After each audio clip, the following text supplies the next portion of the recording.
Good morning. You know what this means? 4. You ever go to an athletic event, usually football games? And it's funny, but I remember when being in high school thinking it was really awesome. You know, the fourth quarter comes along and all our players and all the coaches and everybody has this, and they're going 4, and all the people and fans are going 4. And I thought that was awesome. We were so fired up until I noticed one day, I don't even know when this was. Maybe I was watching a game later on, and I noticed the other team was doing the same thing. It was like 4 because it's about the fourth quarter, right? Everybody thinks that in the fourth quarter is their time, okay? And it can be. It can be your time. It can be our time in the fourth quarter. You know, nothing really matters leading up to, well, I shouldn't say nothing really matters leading up to the fourth quarter. Let me say this. Anything can happen in the fourth quarter. The team can be way behind, and they can come back. A lot of pretty great things can happen in a fourth quarter, but it takes a right kind of mindset. It takes the right kind of heart. It takes the right kind of character, and it takes the right kind of effort, you know, to be able to do it. Let me start by saying this. First of all, somebody here this morning, super proud of you for being here. If you missed for whatever reason, missed your Alliance meeting, shame on you. No, it doesn't matter. It's over. That's what it's in the past. Okay. So the first point I want to make is if it's in the past, it's not really worth spending a lot of time and energy on.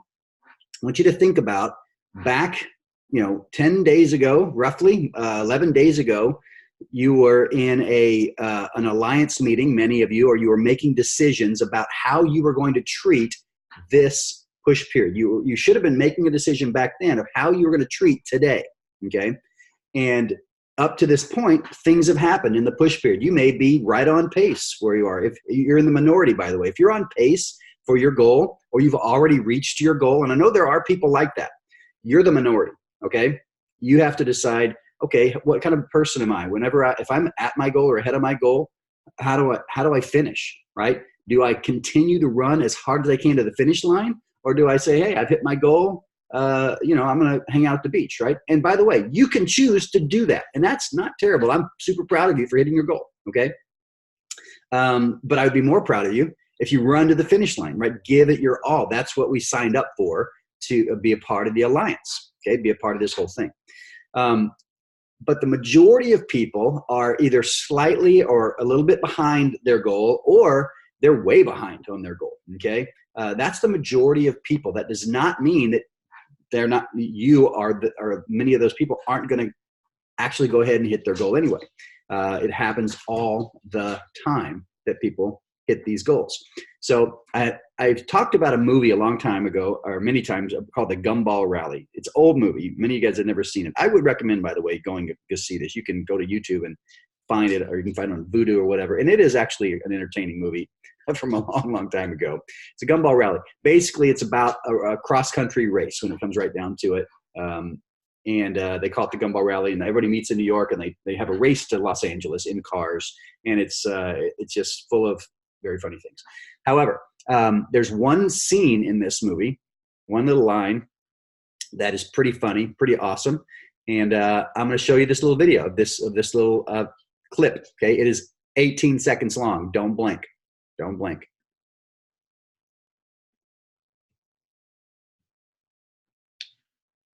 And now, my friend, the first rule of Italian driving. What's behind me is not important. All right. So hopefully you could understand him. He said, the first rule of Italian driving. And he breaks his rearview mirror off and he tosses it behind him and says, what's behind me is not important, right? And the point is, focused on the future, focused on what's ahead. Okay, now what's behind us is important because we can learn and we can grow, because of learning from the past, our mistakes, other people's mistakes. But when it comes to a race, okay, like this, especially when there's a sprint left, right, guys? It is a sprint. And it could be, the next 4 days could feel like a really long 4 days, but probably if you're doing it right, it's gonna go by really, really fast, okay? And there are all kinds of little things you can do.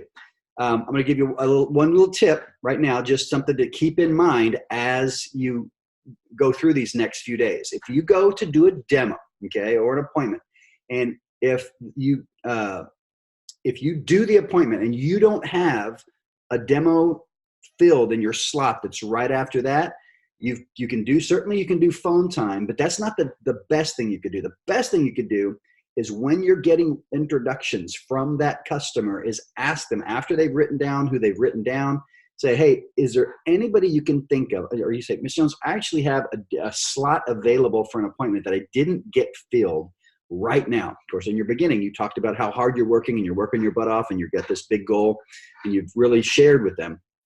Say, who do you know, or is there anybody on this list, or who do you know who might be available right now? And ideally, they live close, so I could go do an appointment for them right this minute, right? And just ask the question.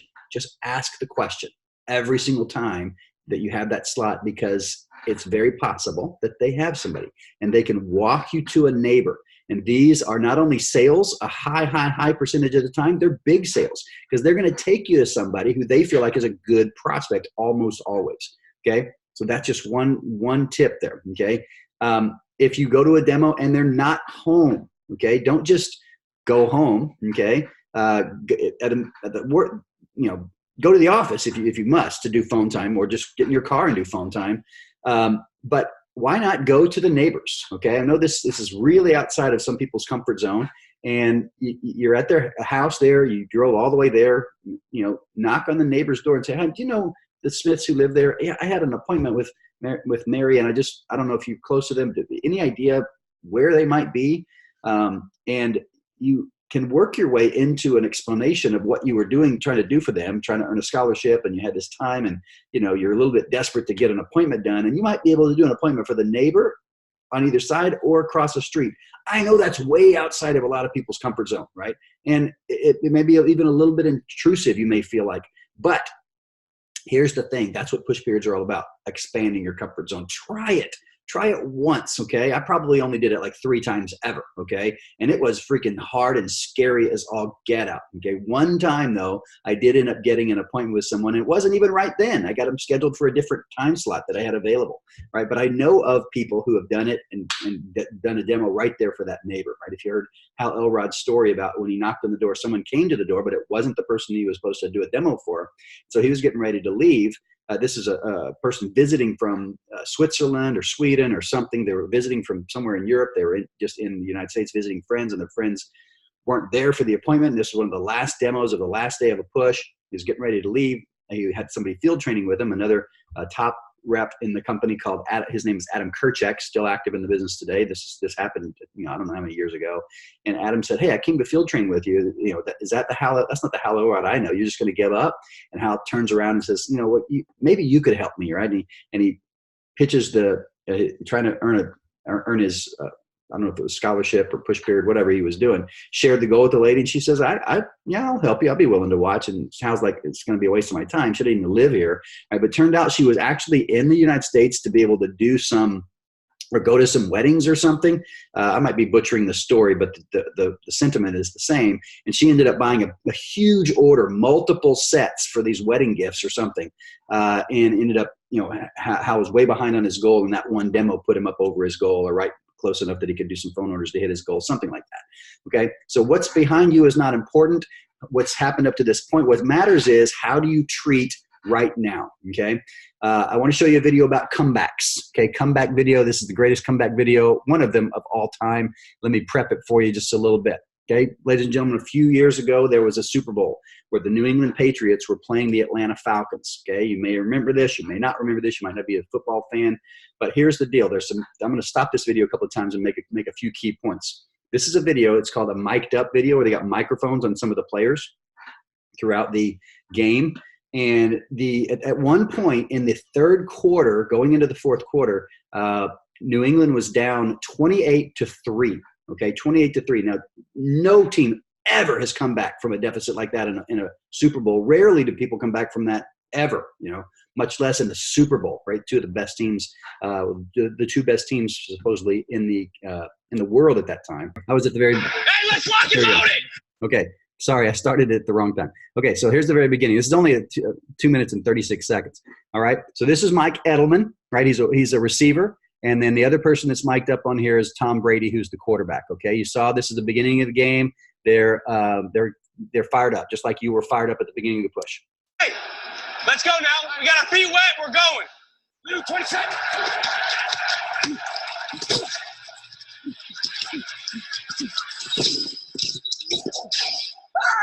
Hey! Give me the flag! Get me out of bounds! Let's go, baby. Let's pick this up. Okay, so there's an example of a guy, something happened that he didn't like happening.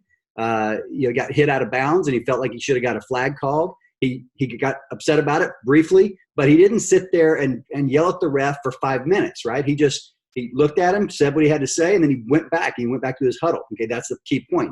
Just because something doesn't go your way doesn't mean you stop. Stop being awesome right then. Okay, you get upset about it, and then you move on. All right, back to the video.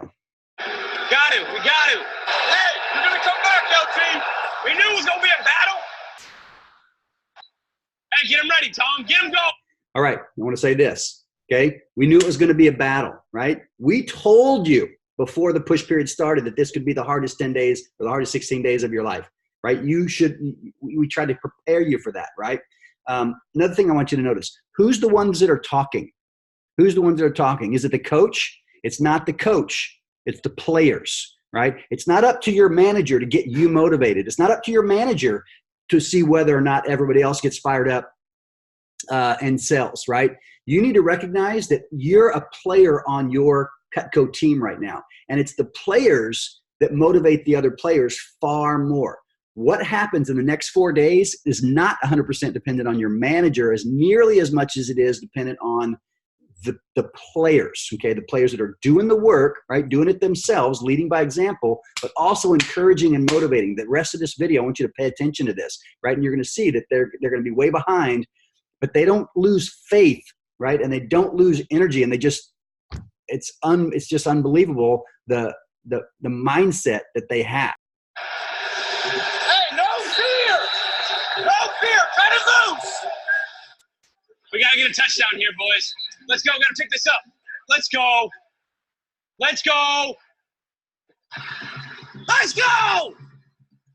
Let's go. Okay, guys, they're down 21-3, okay? And this is in the third quarter.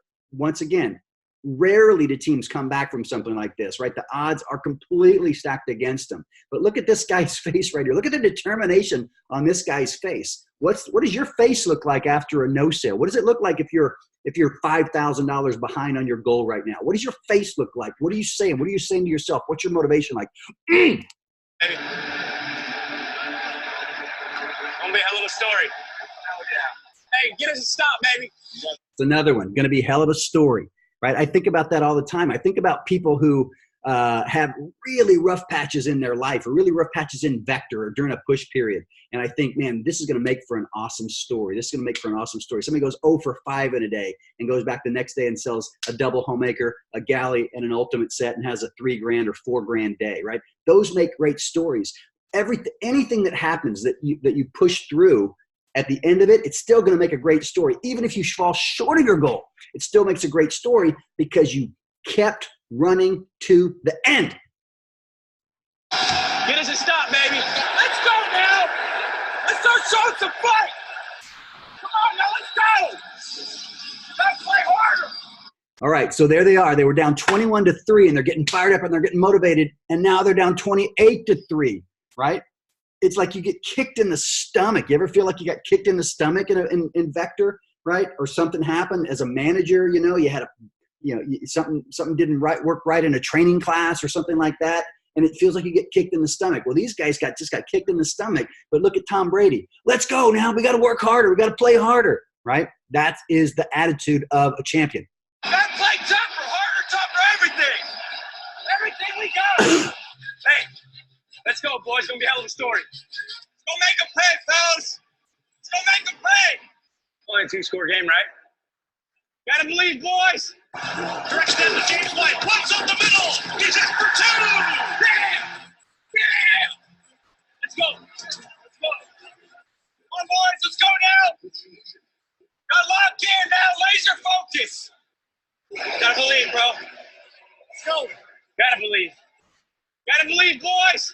Snap to Brady. Stands in, throws down the middle for Edmund. Ball check. Diving for it. got it. I got it. Oh, that's a catch. Oh, my goodness, what a play with the ball literally inches above the turf. I got it. Crazy, I swear to God. No way, look at that. Watch. No. No. That's crazy. I'm there. Yeah!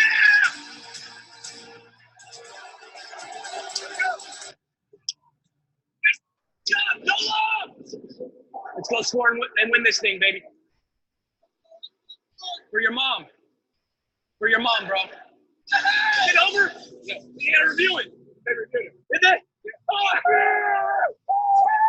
Are you kidding me? What did I say at halftime? It's gonna be a hell of a story. I love you, bro. 5. You did 5, bro. Thanks, man. All right, you guys. There's so much. I don't know if you guys get anywhere close to as motivated as I get when I watch that, but I get fired up, right? I like when he said for your mom. Okay, now I don't know what the story is behind that. His mom was sick. I don't know that's the story. Somebody might, but here's the thing: there was a reason, right? There was a reason they were doing it, not just to win, right? There was something bigger, something greater in the moment, which is pretty dang awesome. And he said, what I tell you is going to be a hell of a story, right? What did I tell you, right? And then just the bonding that they have, right? When you do it, just the confidence that you grow and the friendships that you grow when you're in the trenches with somebody together. I could talk about that video for a long time. All right, so now some people might be saying now, okay, look, I get it, I'm fired up, right? But still, look what happened. You know, I all these things, and I'm going to be, after I leave the office, I'm going to be all by myself again, right? How do you stay motivated when you're not in the office? Okay, I will tell you right now, this is a really key thing. If you're writing things down, write this down. Motion changes emotion. Okay, this is why I tell you, you got to be standing up when you do phone time. Okay, stand up when you do phone time. You feel different. Customers, I promise you, will feel the difference when you stand up when you do phone time. I was doing all kind of research. In fact, I went in, I put motion changes emotion in the YouTube search, and I saw all kinds of videos with, talking about scientific studies that support this and everything. There were two things that I saw that I want to point out. Okay, one is, if you will do this, okay, put your hand over your heart, okay, and just stay there, okay, just like this for a 2-minute period of time. See, your brain waves are always doing, they're going up and down all the time, right? Processing new information, and your heart pattern is a certain pattern, and it doesn't always say exactly the same. It's not when you get excited, it goes higher. When you get calm, it gets slower. But if you'll do this, okay, this has been proven scientifically. Apparently, I didn't see the study personally, but the word is, if you do this for 2 minutes, what happens is it syncs up your waves, your brain waves, and your heart waves, or your heartbeat and things like that. And what that does, it creates, there's a certain chemical that gets created, and it causes you to be in a state where you are more appreciative, okay, and you're more grateful, okay, and you're more aware of things. All right. And so that is just one way. And they'll say in the morning, just for 2 minutes, just sit, in a somewhat comfortable position, but a good posture position. And for 2 minutes, do this. Okay. That's just a way to just increase your, your sense of gratitude and your sense of contentment in life. Okay. Which is great. Right. And it helps people that, are starting to feel depression and things like that. Just 2 minutes of a particular way to stand. Okay. Another thing that they've proven to do is if you stand like this, like the Superman pose, right? This is called a power pose. So the amazing trainings at TED Talks on power pose. There's one particular by her last name is Cuddy, I think, Cuddy, but she talks about power posing, right? How you sit, how you stand. Like people who stand like this, it creates a certain mental state when people sit kind of small, okay? But if you're big, okay, or watch when people win a race, right? Even blind people who've never seen anybody else win a race, right? And you see people win a race, they put their hands up, or where they win something, and they're like this. And you think, is that a learned response, or is that somehow human nature? Well, people who are blind that have never seen anybody else do that, if they win a race or win something, they do the same thing. They put their hands up like this, right? So it sends messages to your brain that, hey, something great is happening, okay? And when someone stands like this, it is scientifically proven that it improves their confidence, it improves their ability to to get things done. Just like that study when someone said, I'm excited, and they were more accurate when they sang Don't Stop Believing on the accuracy software, and the people that said, I'm nervous on the microphone, their accuracy went way down. You can control your state. If you're ever feeling like, oh, like this, if you're feeling like this, well, change your body so your body tells your brain something differently, okay? I don't believe in the whole old adage, fake it till you make it necessarily, like in life, but I will tell you this, you can trick your brain into making you think things are really great, okay? Because by the way, they are. We live in America. We have so many things that we can be grateful for, and we can be excited about. The opportunity to work here, the opportunity to work with awesome people that you get a chance to work with, the fact that you've got connected with your particular manager and the other people that are in your office. These are all really important things that can have a majorly positive impact on your life for the rest of your life. So work on those things, right? If you ever, if you need it, you can control. If you want to feel depressed, you can walk around like this and talk, with a little bit of a whine, and you can breathe shallow, and you can have this kind of look on your face, and you can be depressed or be in a bad mood as long as you want, if you choose to do that. But my recommendation is, why do that? Why choose that, right? Why not choose to feel better? Take a deep breath, put your shoulders back, okay? Put a smile on your face. And just by putting a smile on your face, if you will just force yourself to smile for 90 seconds to 2 minutes, it will trigger things in your brain, certain chemicals that will change the way you feel, okay? No matter what's been going on in your life, it will make you feel better. It won't solve all your problems, but it'll make you feel better. And if you feel better, you're more likely to do the things that are going to help solve some of your challenges and attack some of your challenges in life, okay?